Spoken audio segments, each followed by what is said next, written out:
بسم اللہ الرحمن الرحیم نحمدک یا اللہ والصلاة والسلام علیک یا سیدی یا سیدی یا سیدی یا رسول اللہ وعلى آلہ وعطرتہ واصحابہ الکرماء والشرفاء اما بعد فاعوذ باللہ من الشیطان الرجیم بسم اللہ الرحمن الرحیم۔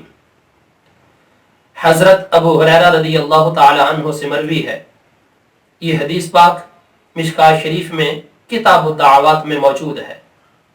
سید عالم صلی اللہ تعالی علیہ وآلہ وسلم ارشاد فرماتے ہیں لِكُلِّ نَبِيٍّ دَعْوَةٌ مُسْتَجَابَةٌ، ہر نبی کے لیے اس کی پوری زندگی میں اللہ تبارک و تعالی نے اسے خاص وقت عطا فرمایا ہے، جس وقت میں نبی رب کی بارگاہ میں دامن طلب پھیلا دیتا ہے، اللہ رب العزت اپنے نبی کی جھولی میں جو وہ مانگتے ہیں عطا فرما دیتا ہے۔ سید عالم صلی اللہ علیہ وآلہ وسلم نے ارشاد فرمایا فَتَعَجَّلَ كُلُّ نَبِيٍّ دَعْوَتَهُ، آدم علیہ السلام سے لے کر عیسیٰ علیہ السلام تک ہر نبی نے جو رب نے انہیں مخصوص کوٹے کی دعا عطا فرمائی تھی مانگ لی ہے۔ کسی نے من و سلوہ مانگ لیا، کسی نے بارش مانگ لی، کسی نے طوفان مانگ لیا، کسی نے کچھ مانگ لیا، کسی نے کچھ مانگ لیا۔ صحابہ پوچھتے ہیں یا رسول اللہ صلی اللہ علیہ وسلم، آپ کو جو دعا کا مخصوص وقت ملا ہے کیا آپ نے بھی استعمال کر لیا ہے؟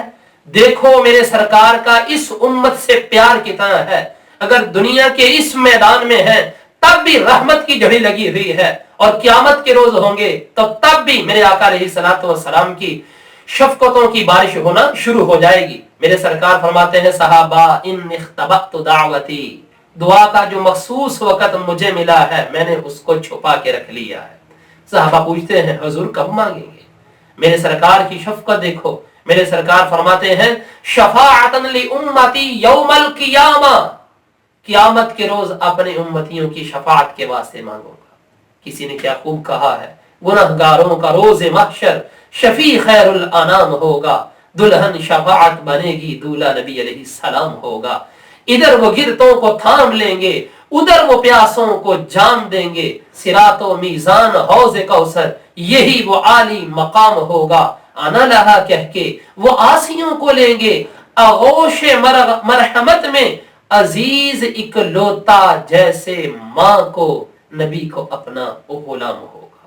دعا ہے اللہ رب العزت نبی رحمت صلی اللہ علیہ وآلہ وسلم کے فیوز و برکات زیادہ سے زیادہ ہمیں حاصل کرنے کی توفیق عطا فرمائے، آمین۔ وما علینا الا البلاغ۔